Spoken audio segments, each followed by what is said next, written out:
Richard Fogel. I'm the Grand Dragon for the realm of Pennsylvania, Visible Empire Knights of the Ku Klux Klan. We're at a Klan rally today in Kingsdale, Pennsylvania, Adams County. We believe that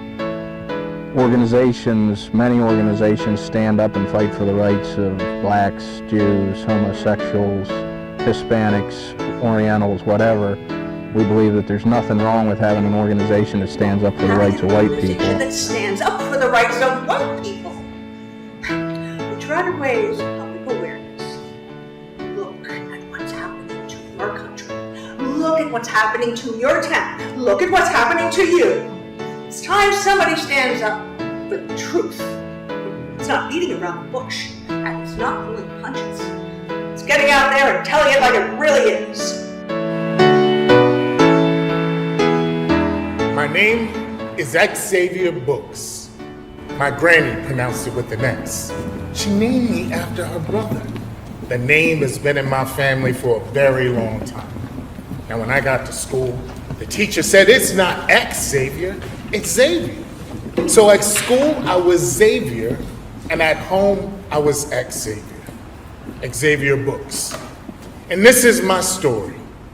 I never told a story like this before, so bear with me. I know it's supposed to have a beginning, a middle, and an end. I got the beginning and middle clear in my head. Not sure yet how it's going to end. But I guess we'll find that out over the next 7 episodes. But first, I want to give you some backstory. They call that the prologue. I'm a football coach. Head coach at Breezywood High School in Breezywood, Pennsylvania, 50 miles north of nowhere in any direction. And nobody calls me by my name or says that it's not Xavier, it's Xavier. Everybody just calls me Coach. Hey, Coach, how you doing? How you doing? Great game tonight, Coach. Was. Can't rest on your laurels, Coach. Won't. Better get ready for next week, Coach. Already started. And every once in a while, someone that I've known since we were kids tries to call me Z-Books, Xavier Books. Hey, Z-Books, how are the playoffs looking? We all start with the same record, 0-0. But I discourage them from calling me that. You want to know why? Hey, Xavier! Little flat tonight. Yeah. Happens. Z-Books is a little too familiar. It's like a license to disrespect. Don't let that happen next week, Z-Books. But I just smile and wave them on. Another thing you need to know about me before this story begins.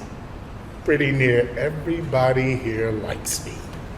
Coach is probably the finest man in Breezywood. A real gentleman. The boys on the team revere him. When he talks, they listen up! Doesn't ever have to raise his voice. Never hear a bad word about him. They'll build a statue of Xavier in front of that high school someday. See what I mean? Men, women, old, young, they all like me. Hey! Am I gonna have to write you a ticket for loitering? Except for him. Loitering. Who are you to anybody to talk about loitering? Why don't you get a real job? What, stand around all day like you, thumb in my belt? That's getting a little tight, isn't it? I was telling Teddy about that game against Altoona. Oh, you living a long way back. Hey, that's the one that got you into Bloomsburg, and don't you forget. You say that because you actually threw a block that time. Saved your ass all through school. Oh, Teddy's a good kid. I tell him he plays like a girl. He gives it everything he's got. I always say you don't have to play him. I don't. He earned it. Well, don't play him just because you and me are friends. He earned it. Even the people you think wouldn't like me, like President of Coal Miners Bank. Coach, long time. Mr. Burns. Well, thank you for helping us put that stadium renovation together. Well, it's an honor working with you. It was a big boost for us with the mill closing. Anything I can do to help the local business community. Well, we don't forget things like that around here. You ever need anything, you just give me a call. Believe me now, bank president thanking me, give me a call. How about we do one more? Coach, I want to let you know I got a 5-speed Silverado just come in. You said you might spring for one if I got a manual transmission. I'll stop in to start it next week if that's all right with Oh, great. Shall I put it aside for you? 5 speeds don't stay on the floor long. you. I gotta see what kind of deal I can swing with you first. Coach. I'll make it happen. Thanks, man. How about we do one more, and that should give you a better understanding of where I stand in this town. You son of a bitch! Helen! That wasn't something I wanted you to see. I waited 3 hours! I'm sorry, practice ran late.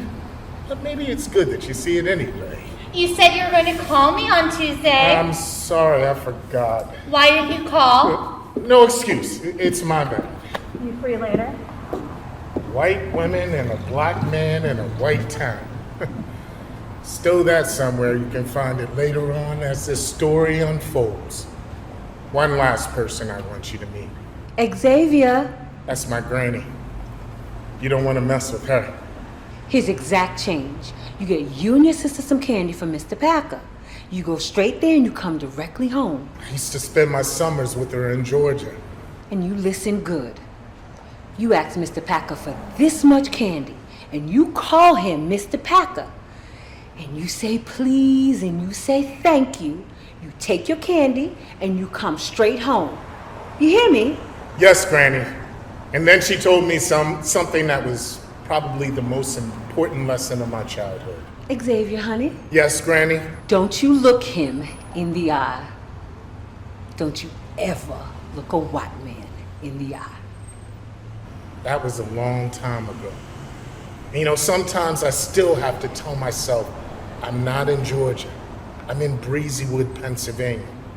I mean, how far you think I would have gotten in life not looking a white man in his eye in Breezywood, Pennsylvania?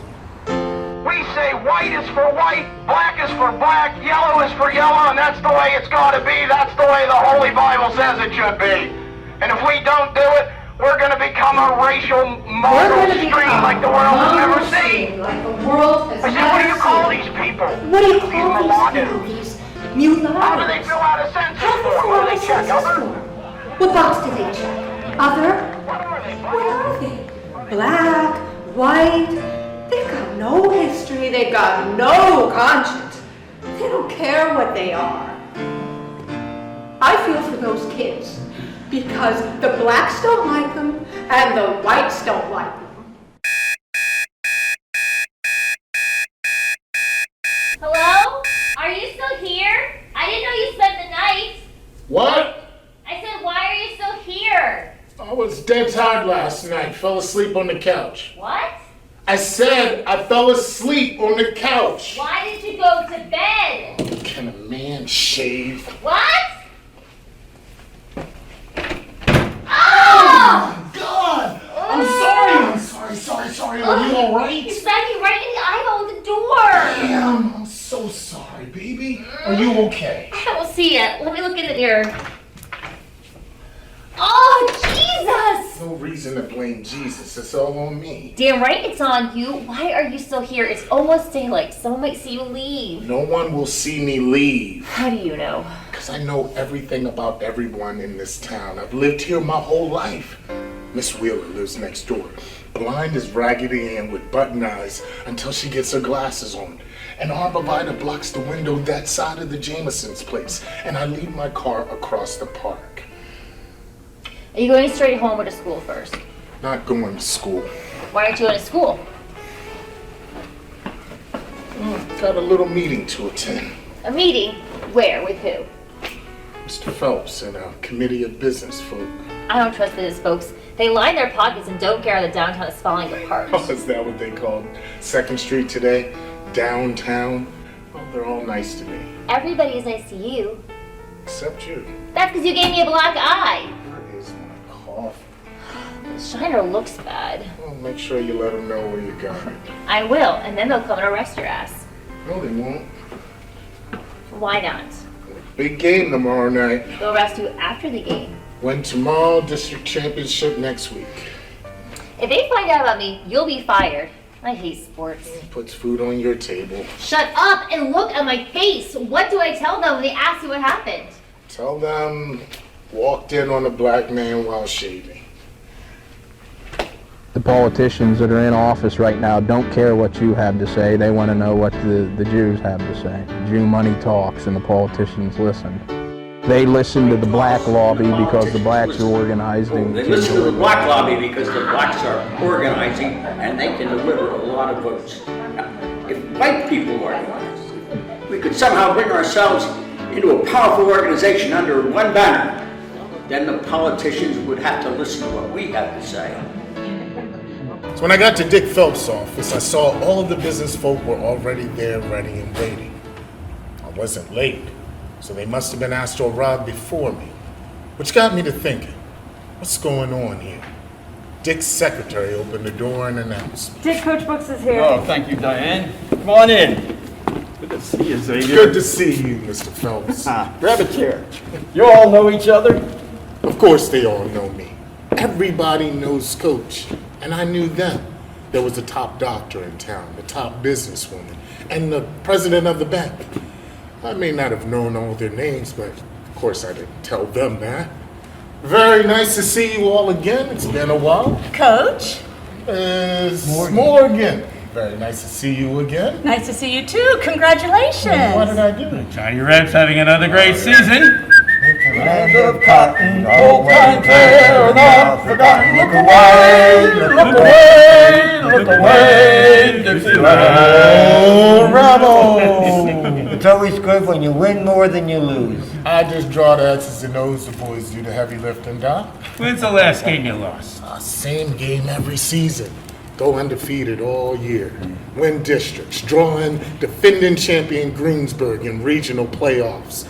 Get buried, go home, start over again. Well, we're very proud with what you've been able to accomplish all these years with an undersized, underfunded program. That's very kind of you, Miss Morgan. But we always lose that big one. We'll always be remembered for that. We're just glad you keep turning down all those college offers. College office. Head coaching jobs? That's what everyone says. Wish I'd known. These are all very busy people, Xavier, so let me get to the point of this meeting, if I may. Of course. As you know, I've taken over as interim mayor since Ed Huffman died last fall. Rest in peace. Rest in peace. Bottom line, this is a tough enough job when you're doing it full time, like Ed was. That's probably what killed him. Takes a special man, and Ed was all that. I'm afraid I don't have what it takes. Oh, don't be ridiculous. You've done a great job under the circumstances. No, I'm too busy with the real estate business. 6 agents. And I'm helping my son with his shoe business down in Latrobe. And you have the diner here in town. And the diner, so let me get to the point of this meeting if I may. Xavier? Sir. This town needs more than an interim mayor. And an old one at that. We need new blood, young blood, fresher than any of us have running through our veins. We need a man with... A woman could do this job. The right woman. We're not closed to that possibility, Margaret. Now, if you'd let me stay on point, honey. Sorry, Dick. As I was saying, we need someone full of pep, someone in good health, someone people respect, someone who can put in the time required to actually... It had suddenly and unexpectedly entered my head that they were talking about me. Sorry? Excuse me? Sorry, I didn't mean to interrupt. Please, go on. Well, we need a man, a person, with savvy, with grit, with guts. Someone who's willing to do whatever it takes to keep this town together. Were they really talking about me to be mayor of Breezywood? At a time in this country when that's not an easy thing to do. A lot to this job, and it takes just the right person. I didn't know what to do, what to say. I mean, this was all coming at me like a zone blitz. Mr. Phelps, you won the primaries, right?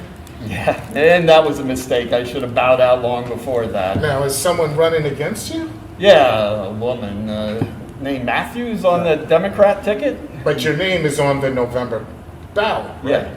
I sure wish you'd reconsider, Dick. Just one term. Sorry, not gonna happen. I want to have a long, peaceful old age.